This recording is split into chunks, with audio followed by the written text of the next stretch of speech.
Hello everyone, welcome to my channel. Today we will understand chapter 1 of Business Studies class 11. So let's start the topic. So what is business? Business refers to those economic activity which are connected with the production, purchase, sale or distribution of goods or services with the main objective of earning profit.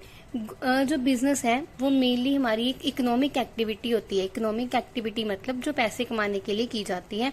And ये किसके साथ connected होती है? Production के साथ, purchase के साथ, cell और distribution of goods and services. कुछ चीजों को आप प्रोड्यूस करोगे, उसको बेचोगे तो आपके पास पैसा आएगा. सेल एंड परचेज हो गया, ठीक है. डिस्ट्रीब्यूट करते हो गुड्स एंड सर्विसेज को. तो इन सब एक्टिविटीज को करने का मेन मोटिव क्या होता है? हमारा प्रॉफिट को अर्न करना मेन मोटिव रहता है बिजनेस का. जो इसकी एग्जांपल्स हैं वो है फिशिंग है, माइनिंग है, फार्मिंग है और भी बहुत सारी जो है इसकी एग्जांपल लिख सकते हो जो आप अपने लोकल एरिया में देखते हो. कोई भी शॉप है, कोई मॉल है, तो वो भी इसकी एग्जांपल हो सकती है, ठीक है. Next one is definition. So definition लिखना काफी जरूरी होता है. एक डेफिनेशन देख लेते हैं. बिजनेस जो है वो एक ह्यूमन एक्टिविटी है. Business is a human activity directed toward producing और acquiring wealth through buying and selling goods. ठीक है, बिजनेस एक ह्यूमन एक्टिविटी है जो वेल्थ को एक्वायर करने के लिए, प्रोड्यूस करने के लिए की जाती है. कैसे की जाती है? उसके बाइंग एंड सेलिंग करते हो, ठीक है, गुड्स को खरीदते हो, बेचते हो, तो वेल्थ क्रिएट होता है.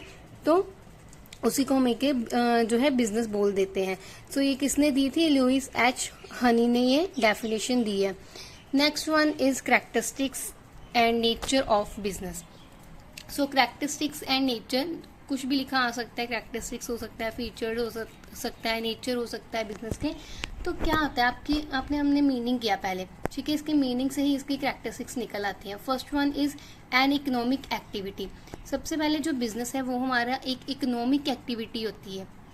मतलब कि ये पैसे कमाने के लिए की जाती है. इसका मेन मोटिव प्रॉफिट अर्न करना होता है. कोई भी हम आउट ऑफ लव या कोई किसी और चीज के लिए फ्री ऑफ कॉस्ट नहीं करते, ठीक है. सेकंड इज प्रोडक्शन और procurement of goods and services. अब बिजनेस कर रहे हो, ठीक है, बिजनेस करोगे, आप कुछ बनाओगे, कुछ बेचोगे, तो तभी उस चीज को आप बोल सकते हैं ना, कुछ एक्सचेंज करोगे, तो वो चीज इन्वॉल्व होती है. बिजनेस ऐसे तो नहीं होगा कि फ्री में आप बैठ जाओ कहीं पे जाके और आपको कोई पैसे दे जाए. आप कोई चीज को प्रोड्यूस करोगे, ठीक है. Procurement of goods and services. Production मतलब कोई चीज बना रहे हो, प्रिक्योरमेंट मतलब बनी बनाई चीज को आप सेल कर रहे हो, ठीक है. जैसे कि कोई बेकरी है, तो एक बेकरी खुद से केक वगैरह, कुकीज वगैरह को बना रही है, ठीक है, वो प्रोड्यूस कर रही है, प्रोडक्शन हो रही है. प्रिक्योरमेंट कर रही है तो मतलब वो कहीं और से जो बनी बनाई चीज है उसको लेके आ रही है और उसको डायरेक्टली सेल कर रही है. थर्ड वन इज सेल्स और exchange of goods and services for the satisfaction of human needs, ठीक है. तो ह्यूमन की जो नीड्स है उसको सेटिस्फाई करने के लिए सेल और एक्सचेंज किया जाता है गुड्स एंड सर्विसेज का. कोई भी बिजनेस है अगर वो स्टार्ट होता है, ठीक है, वो ह्यूमन नीड्स को कंसीडर करता है कि लोगों की जरूरतें क्या हैं.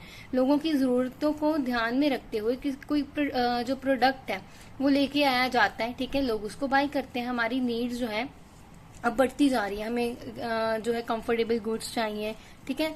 तो उस चीजों को ध्यान में रखते हुए जो बिजनेसेस है वो चीजों को लेके आते हैं, ठीक है. फिर उसकी सेल और एक्सचेंज की जाती है. सेल एंड एक्सचेंज किया जाता है मेनली हम बोल सकते हैं गुड्स एंड सर्विसेज का, ठीक है. और वो जो गुड्स एंड सर्विसेज हैं वो सेटिस्फाई करते हैं ह्यूमन नीड्स को. Fourth is dealing in goods and services on regular basis. जैसे कि जो भी बिजनेस कर रहा है, ठीक है, बिजनेस का मेन कैरेक्टरिस्टिक्स क्या है कि जो भी वो ट्रांजैक्शंस करेगा वो डेली बेसिस पे होनी चाहिए, रेगुलर बेसिस पे होनी चाहिए. कभी कभार कर लिया, ठीक है, जैसे आपने अपनी ईयर एंड में जो ओल्ड बुक्स हैं उसको सेल कर दिया, तो आप कोई बिजनेसमैन तो नहीं कहलाओगे, ठीक है. तो आप वो आपका बिजनेस थोड़ी है क्योंकि आप उसको रेगुलर बेसिस पे नहीं करें. बट अगर हम बुक शॉप की बात करें, बुक शॉप वाला जो है वो डेली बुक्स में डील करता है, उसको सेल परचेज करता है, तो उसमें उसको हम बोलेंगे कि वो एक बिजनेस कर रहा है, बुक शॉप का उसका बिजनेस है. तो बिजनेस जो है वो रेगुलर बेसिस के ऊपर होना चाहिए. Fifth one is profit earning. तो मेन मोटिव जो होता है, जैसे हमने मीनिंग में पढ़ा था, मेन मोटिव ही बिजनेस का क्या है? प्रॉफिट अर्न करना. ये कोई सोशल वेलफेयर के लिए उसने बिजनेस ओपन नहीं किया हुआ. उसका मेन मोटिव क्या है कि प्रॉफिट अर्न करना है, ठीक है, क्योंकि बिजनेस को लॉन्ग टर्म के लिए चलाना है. तो उसका मेन मोटिव यही है कि वो प्रॉफिट अर्न करेगा, अपने जो है वेल्थ क्रिएट करेगा. 6 one is uncertainty of return और रिस्क.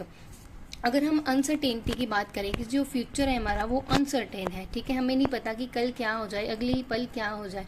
तो जो भी बिजनेस ओपन करता है तो उसमें हमेशा रिस्क होता है कि पता नहीं रिटर्न आएगा, ठीक है, बिजनेस चलेगा कि नहीं चलेगा। चाहे वो स्मॉल बिजनेस है चाहे वो लार्ज बिजनेस है, हर बिजनेस में कुछ ना कुछ रिस्क होता है। कोई आपके आप बोल सकते हैं कि आपके घर के पास कोई शॉप ओपन हुई है, इवन कि उसको भी रिस्क होगा कि पता नहीं उसकी शॉप चलेगी, ठीक है, कस्टमर्स आएंगे, उसकी जो लॉन्ग टर्म के लिए उसको मतलब ये तो नहीं है कि सिर्फ कॉस्ट ही कवर करनी है, उसको ज्यादा प्रॉफिट भी तो होना चाहिए, ठीक है, उसको चलाने के लिए। तो अनसर्टेनिटी है कि पता नहीं जो बिजनेस ओपन किया गया है तो वो चलेगा कि नहीं चलेगा, ठीक है। तो दैट इज द टॉपिक